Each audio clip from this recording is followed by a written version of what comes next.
Como les dije en el capítulo anterior, en este capítulo trataremos algunos temas que son importantes. En primer lugar, lo que fue la inundación del año 98.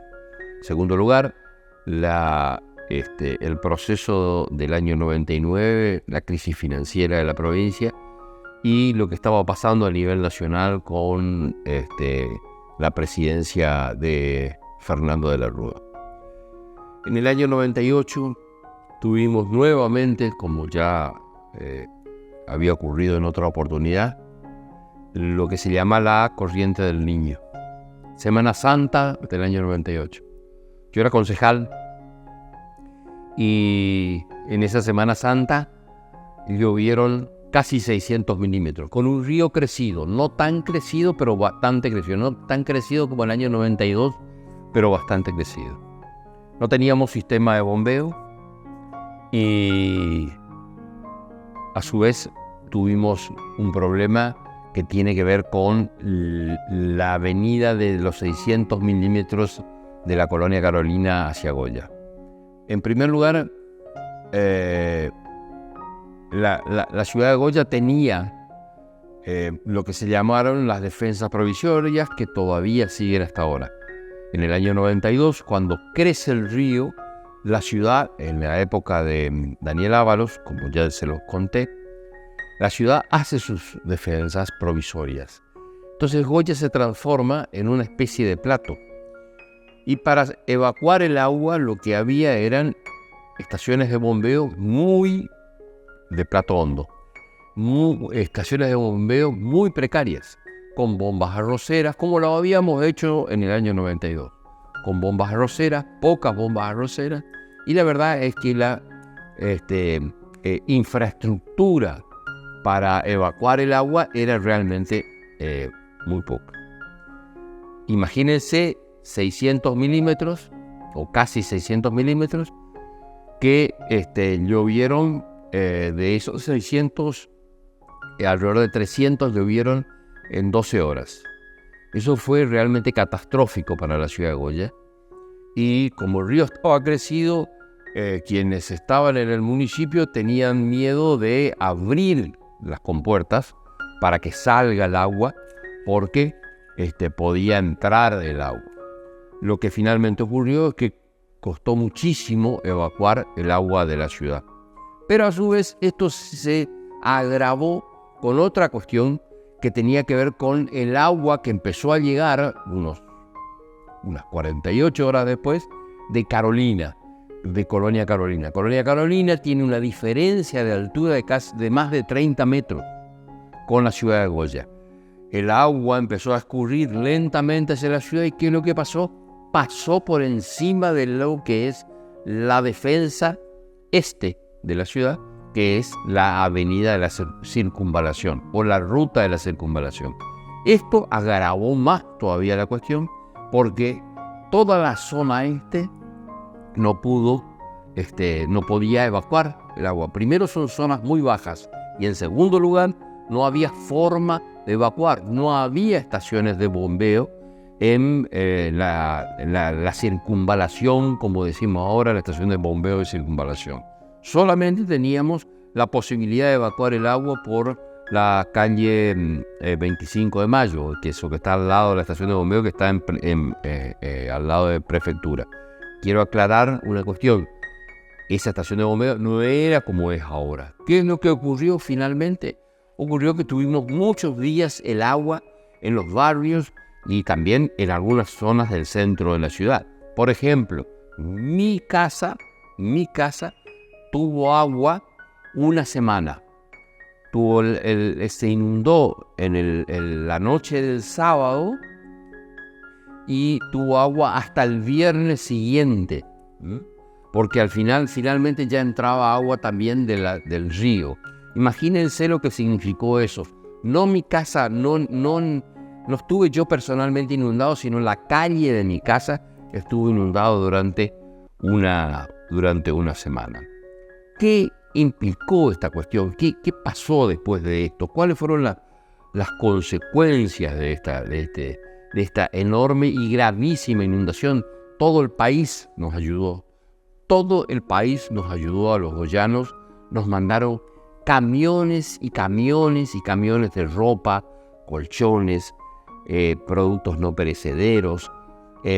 Recuerdo que la iglesia catedral estaba llena, el regimiento estaba lleno de distintos tipos de materiales y ya no había lugar donde poner.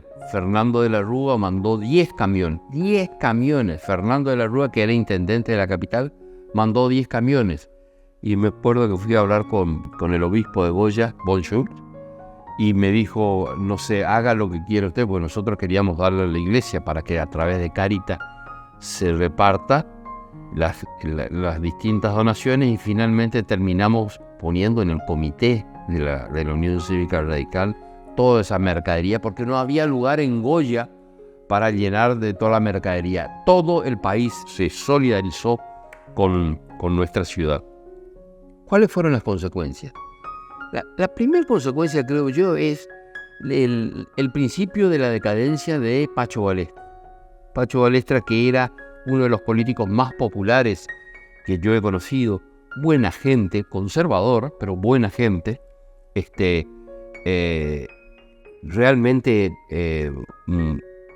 un líder con un carisma increíble.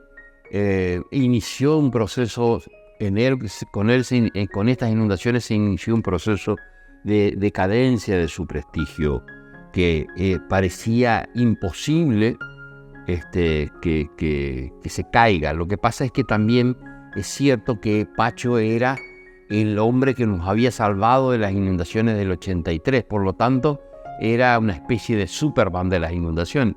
Era buena gente Pacho, realmente después de mucho tiempo aprendí a quererlo a Pacho. El otro gran problema que tuvimos en ese momento y que se resolvió gracias a Dios fue el bombeo. Cómo sacar el agua de ese plato hondo que era la ciudad de Goya. Y eso se inició rápidamente, en no mucho tiempo, con créditos del Banco Interamericano de Desarrollo. Se iniciaron allá por el año 2000, sí, por el año 2000, las obras que cambiarían la historia de la ciudad.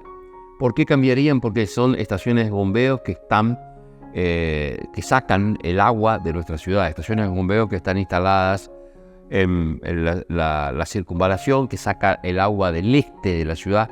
Está la de la 25 de Mayo, que saca del centro, la estación de bombeo de la calle Paraguay, la estación de bombeo de la calle Madariaga, la estación de bombeo del Canal de Chape, la del cementerio, distintas estaciones de bombeo que hacen que hoy se pueda evacuar mucho más rápido el agua de nuestra ciudad.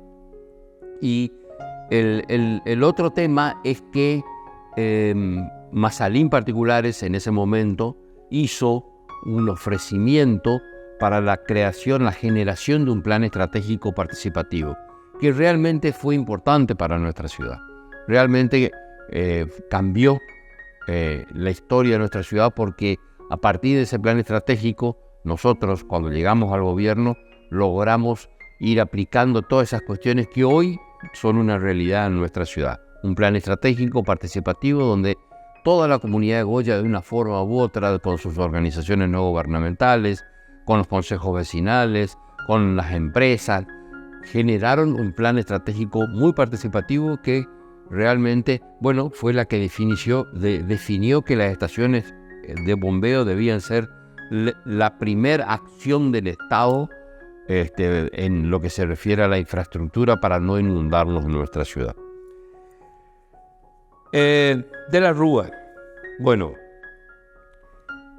se inicia allá por el año 97 el fin de la era menemista. Recuerdan ustedes, Menem había ganado las elecciones presidenciales de 1989 contra Eduardo Angelos, las gana en 1995 contra Masachesi de la UCR y contra el Frepaso, creo que era Bordón, sí, digo bien, Frente Grande, Bordón, un hombre del justicialismo que se sumó a lo que fue después el FREPASO. Eso fue en el 95. En el 97, la UCR y el FREPASO hacen un acuerdo opositor, ganan las elecciones legislativas. Y en el 99 ganamos las elecciones presidenciales. El candidato que ganó una interna fue Fernando de la Rúa. ¿Quién era Fernando de la Rúa? Fernando de la Rúa era un dirigente importante de la capital federal. Fernando de la Rúa había sido ganador en varias elecciones legislativas y también había ganado el gobierno de la ciudad. Fue el primer jefe de gobierno de la ciudad de Buenos Aires. Nunca había perdido una elección. Fernando de la Rúa nunca había perdido una elección porque siempre tuvo el respaldo de la ciudad de Buenos Aires. El radicalismo era el ganador permanente y sistemático de la ciudad de Buenos Aires. Hoy el radicalismo en la ciudad de Buenos Aires no puede ganar una elección hace mucho tiempo. Pero lo cierto es que Fernando de la Rúa tenía el apoyo de toda la ciudad de Buenos Aires con altísimos porcentajes en cada elección. La primera elección que gana de la Rúa la gana en 1973 contra un candidato del Frente Justicialista de Liberación, un candidato del Partido Conservador que apoyaba al Frente Justicialista de Liberación, Sánchez Orondo. Era el candidato del Frejuli, como se le llamaba en ese tiempo. Así, en el año 99 llega al gobierno Fernando de la Rúa. Y la verdad es que ahí hubo un problema propio. El radicalismo no estaba consolidado el liderazgo de Fernando de la Rúa. Y así fue que tuvo una interna permanente dentro del radicalismo y también con el FREPASO. Por lo tanto, esa interna se hizo realmente muy complicada, muy difícil para gobernar, y a su vez le faltaba muñeca a Fernando de la Rúa para poder manejar el Ejecutivo Nacional. Luego de lo que había sido la presidencia de Carlos Menem, de pizza y champán, Fernando de la Rúa intentó generar un gobierno al más puro estilo de la Unión Cívica Radical, con mucha austeridad y, por supuesto, tuvo los problemas propios del gobierno. No pudo, como digo, llevar adelante el Ejecutivo Nacional, y la verdad es que fue una gran desilusión por parte de los argentinos. En el medio de todo esto, en 1999, tuvimos la crisis del 99. Pero eso lo contaremos en el próximo capítulo.